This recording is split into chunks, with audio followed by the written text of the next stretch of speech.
Our secret taste recipe is to cook with lemon care. Kutti's Healthy Samayal.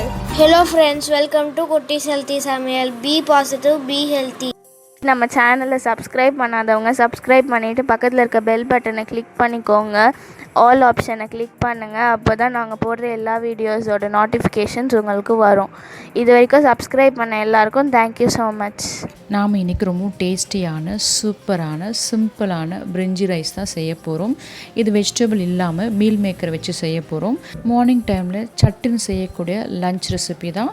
ரொம்பவும் simple, ஆனால் taste பார்த்திங்கன்னா செம்மையாக இருக்கும். வாங்க இது எப்படி செய்யுதுன்னு பார்த்துக்கலாம். இது செய்யறதுக்காக ஃபர்ஸ்ட் நம்ம 2 கப் அளவுக்கு சோயா சங்க்ஸ் எடுத்துருக்கோம். இது நல்லா சுடுதண்ணில் 10 நிமிஷம் அளவுக்கு ஊற வச்சு நல்லா புழிஞ்சு எடுத்து ஒரு பவுலில் வச்சுக்கலாம்.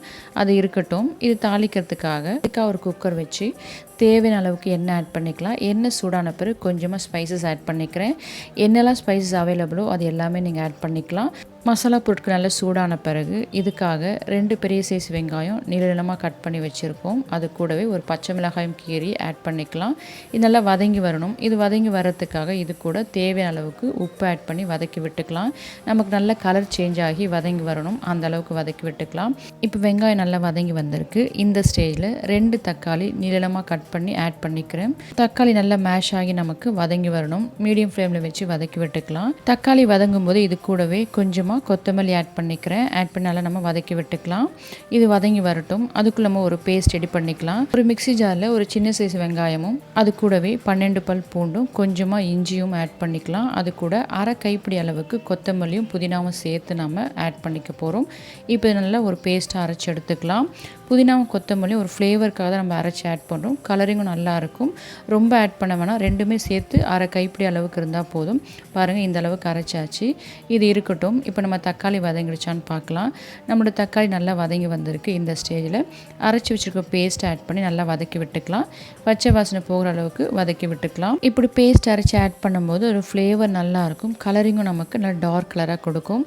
அடுத்ததாக இது கூட 2 டேபிள் ஸ்பூன் அளவுக்கு தயிர் ஆட் பண்ணிக்கிறேன். தயிர் வேண்டான்னு ஃபீல் பண்ணுறவங்க 1 ஸ்பூன் அளவுக்கு லெமன் ஜூஸ் ஆட் பண்ணிக்கலாம். இதெல்லாம் மிக்ஸ் பண்ணி விட்ட பிறகு இது கூட தேவையான மசாலா பொருட்கள் ஆட் பண்ணிக்கலாம். 1/2 ஸ்பூன் மஞ்சள் ஆட் பண்ணிக்கிறேன். அது கூடவே 2 ஸ்பூன் அளவுக்கு மிளகாய்த்தூளும் காஷ்மீரி மிளகாய்த்தூளும் சேர்த்து ஆட் பண்ணிக்கிறேன். காஷ்மீரி மிளகாய்த்தூள் கலரிங்காக தான் ஆட் பண்ணுறோம். அது இல்லைன்னா நீங்கள் ஸ்கிப் பண்ணிக்கலாம். காரமும் உங்கள் டேஸ்ட்டுக்கு ஏற்றப்போல் கூட குறைய ஆட் பண்ணிக்கோங்க. அடுத்ததான் 2 ஸ்பூன் அளவுக்கு மல்லித்தூள் ஆட் பண்ணேன். அது வீடியோவில் ஸ்கிப் ஆகிடுச்சு. இது கூடவே 1/4 ஸ்பூன் அளவுக்கு பிரியாணி மசாலா பவுடர் ஆட் பண்ணிக்கிறேன். 1/2 ஸ்பூன் வரைக்கும் கூட நீங்கள் ஆட் பண்ணிக்கலாம். நம்ம ஆட் பண்ணுற மசாலா பொருட்களை பொறுத்து. இப்போ நல்லா இது மிக்ஸ் பண்ணி விட்ட பிறகு இது கூட ஆல்ரெடி நம்ம நல்லா புழிஞ்சு எடுத்து வச்சுக்க சோயா சங்க்ஸ் ஆட் பண்ண பிறகு தண்ணி ஆட் பண்ணுறதுக்கு முன்னாடி ஒரு 2 மினிட்ஸ் வரைக்கும் நம்ம அப்படியே வதக்கி விட்டுக்கலாம்.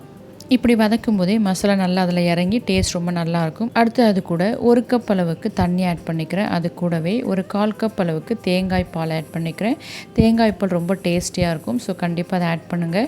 ஆட் பண்ண தண்ணி நல்லா கொதித்து வரணும். கொதித்து வரும்போது தான் நம்ம அரிசி ஆட் பண்ணோம். இதுக்காக 1/2 கப் அளவுக்கு பாஸ்மதி ரைஸ் எடுத்து இது தாளிக்க ஆரம்பிக்கிறதுக்கு முன்னாடி நான் அலசி 1 கப் தண்ணி ஆட் பண்ணி ஊற வச்சுருக்கேன். இப்போ இது கொதித்து வரட்டும். பாருங்கள், இப்போ நல்லா கொதித்து வருது. இந்த ஸ்டேஜில் எடுத்து வச்சுருக்க அரிசியை நாம் ஆட் பண்ணிக்கலாம். டோட்டலாக 2.25 கப் அளவுக்கு தண்ணி ஆட் பண்ணியிருக்கேன். தேங்காய் பால் 1/4 கப்போடு சேர்த்து தான் 2.25 கப் அளவு. 1 கப் அரிசிக்கு 1/2 கப் தண்ணி ஆட் பண்ணால் கரெக்டாக இருக்கும். ஃபுல்லாக குக்கர் க்ளோஸ் பண்ணாமல் லைட்டாக மூடியை க்ளோஸ் பண்ணி வச்சோம்னா தண்ணி நல்லா வற்றி அரிசி மேலேயே தெரியும். இந்த ஸ்டேஜில் திரும்ப மூடி எடுத்துகிட்டு நம்ம 1 ஸ்பூன் அளவுக்கு எண்ணெய் ஆட் பண்ணி குக்கர் மூடி ஃபுல்லாக க்ளோஸ் பண்ணிக்கலாம். நீங்கள் நெய் கூட ஆட் பண்ணிக்கலாம் எண்ணெய்க்கு பதிலாக.